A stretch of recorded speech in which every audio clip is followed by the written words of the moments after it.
When he drew near to Bethphage and Bethany at the mount that is called Olivet, he sent 2 of the disciples, saying, "Go into the village opposite, where on entering you will find a colt tied, on which no one has ever yet sat. Untie it and bring it here. If anyone asks you, 'Why are you untying it?' you shall say this, 'The Lord has need of it.'"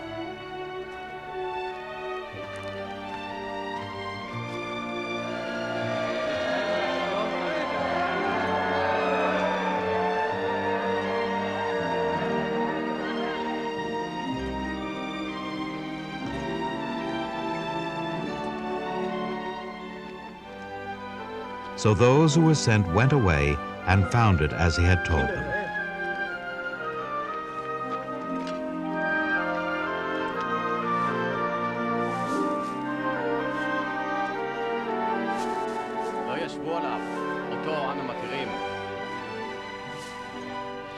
And as they were untying the colt, its owners said to them, "Why are you untying the colt?" And they said, "The Lord has need of it."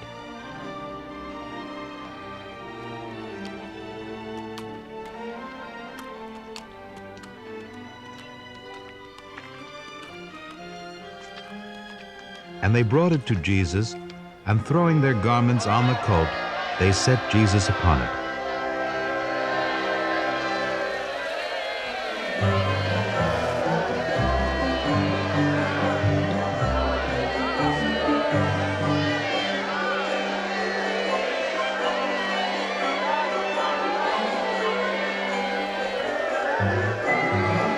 And as he rode along, they spread their garments on the road.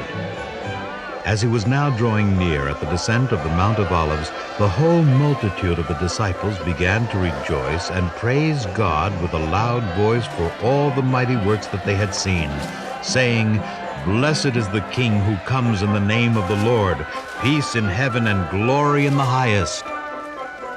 And some of the Pharisees in the multitude said to him, "Teacher, rebuke your disciples." He answered, "I tell you, if these were silent, the very stones would cry out."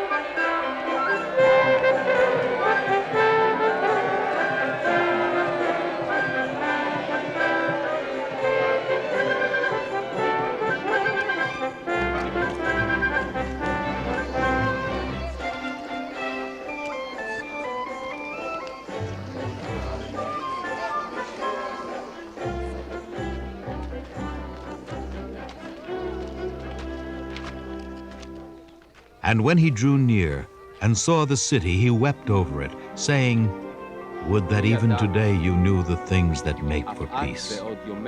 But now they are hid from your eyes. For the day shall come upon you when your enemies will cast up a bank about you and surround you and hem you in on every side and dash you to the ground, you and your children within you. And they will not leave one stone upon another in you, because you did not know the time of your visitation."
And he entered the temple and began to drive out those who sold.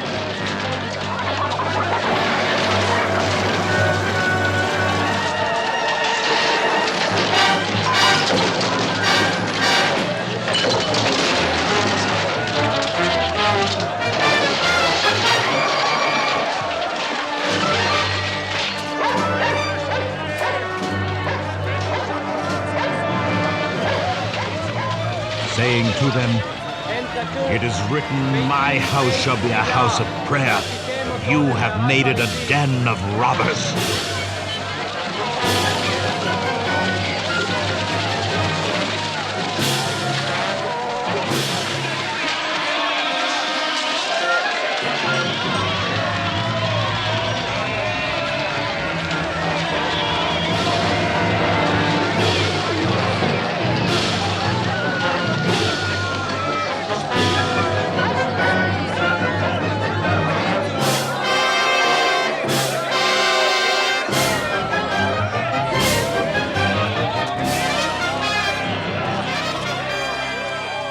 And he was teaching daily in the temple.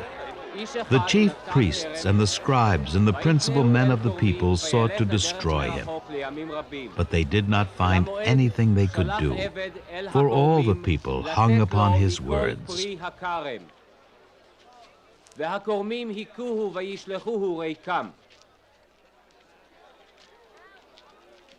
One day, as he was teaching the people in the temple and preaching the gospel, the chief priests and the scribes with the elders came up and said to him, "Tell us by what authority you do these things, or who it is that gave you this authority." He answered them, "I also will ask you a question. Now tell me, was the baptism of John from heaven or from men?"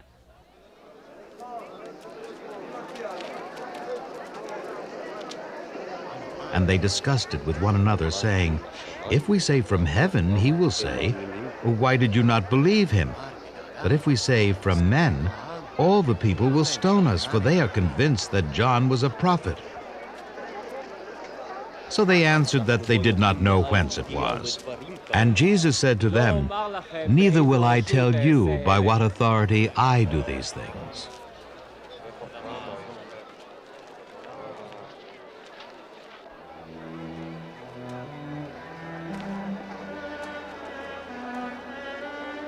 And he began to tell the people this parable.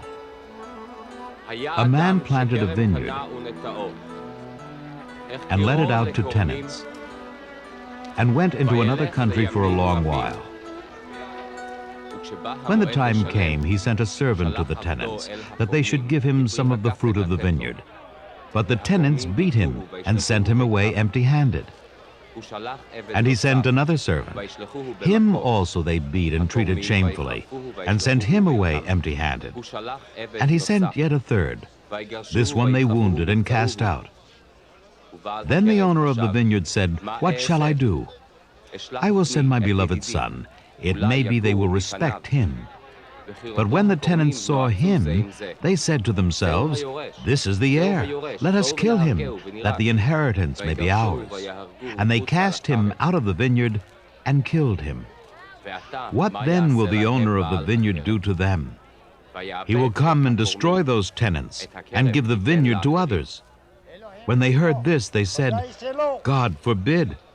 But he looked at them and said, "What then is this that is written? The very stone which the builders rejected has become the head of the corner.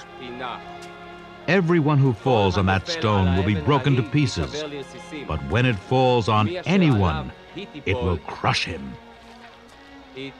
The scribes and the chief priests tried to lay hands on him at that very hour, but they feared the people, for they perceived that he had told this parable against them. So they watched him and sent spies who pretended to be sincere, that they might take hold of what he said, so as to deliver him up to the authority and jurisdiction of the governor. They asked him, "Teacher, we know that you speak and teach rightly and show no partiality, but truly teach the way of God. Is it lawful for us to give tribute to Caesar or not?" But he perceived their craftiness and said to them, "Show me a coin."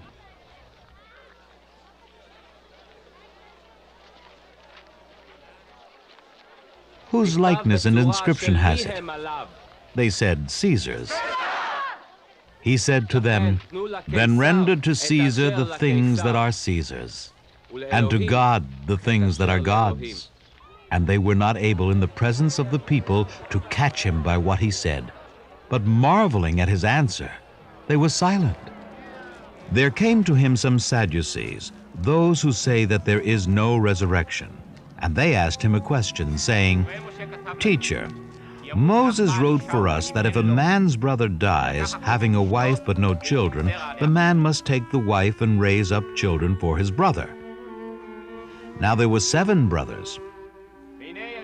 The first took a wife and died without children, and the second and the third took her. And likewise all 7 left no children and died. Afterward the woman also died. In the resurrection, therefore, whose wife will the woman be? For the 7 had her as wife."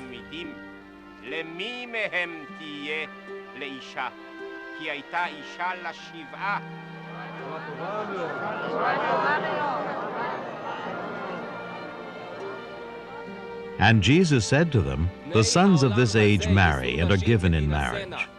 But those who are accounted worthy to attain to that age and to the resurrection from the dead neither marry nor are given in marriage, for they cannot die any more, because they are equal to angels and are sons of God, being sons of the resurrection.